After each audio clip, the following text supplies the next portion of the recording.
Hein? Vous êtes déjà là?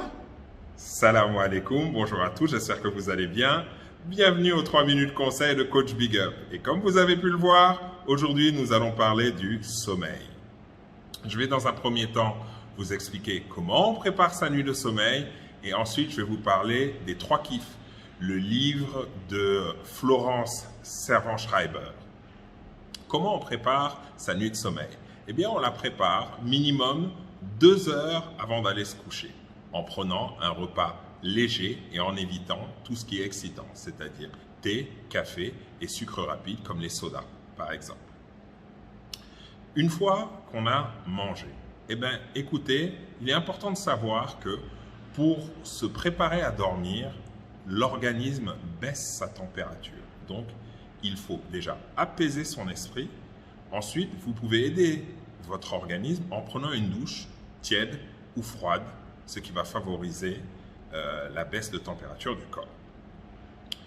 Une fois que vous avez pris votre douche, vous posez votre téléphone.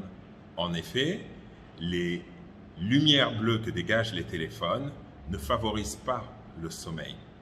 Donc, il est recommandé de poser son téléphone minimum une demi-heure avant d'aller se coucher. Mais si vous êtes en train de regarder cette vidéo, quand même, vous avez l'autorisation de regarder jusqu'à la fin et vous serez béni pendant longtemps.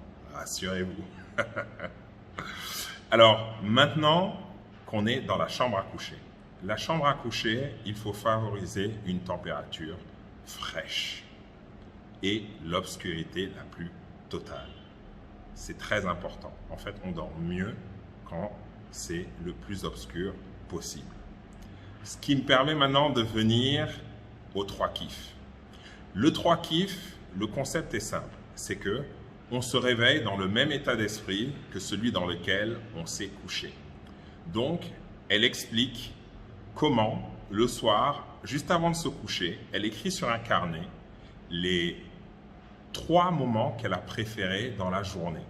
Ainsi, elle s'endort dans un état d'esprit positif, ce qui lui donne un sommeil de meilleure qualité et elle se réveille dans le même état d'esprit que celui dans lequel elle s'est couchée, c'est-à-dire positif. Moi, je rajoute à cela, chers amis, je parle surtout aux couples, veillez à ce que votre chambre à coucher soit un havre de paix. Évitez dans votre chambre à coucher tout ce qui est conflit, colère, cris, disputes, téléphone portable et télé. Je n'ai rien contre les téléphones portables et les télés, mais la chambre à coucher doit être un havre de paix et d'amour. On se comprend, hein? Voilà, c'était les 3 minutes conseils de Coach Big Up. Merci de nous avoir suivis. Vous savez que nous sommes sur Instagram, LinkedIn, YouTube et Facebook. Je compte sur vous d'ailleurs pour aller aimer notre page. Vous verrez que toutes les coordonnées du cabinet y sont disponibles et que je me ferai un plaisir de vous recevoir si vous avez besoin de moi. Voilà, c'était les 3 minutes conseils de Coach Big Up. Merci de nous avoir suivis. Big Up la familia.